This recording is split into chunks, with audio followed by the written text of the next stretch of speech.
Hello guys, तो આજે આપણે નવા બ્લોગમાં સ્વાગત છે। તો તમે જોઈ લો તો જલ્દી તો ગાઈસ જોઈ લો, મારા મમ્મી લટલી કરે છે અને મારા દાદા બેઠા છે, બેટ ઉપર બેઠા છે અને જો ખારા છે, બહુ જ ખારા છે,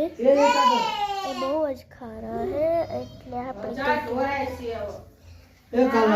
અને આ જો કરી મારી દાદી છે, ચા પીવે, આ મારો ઢીંગલો,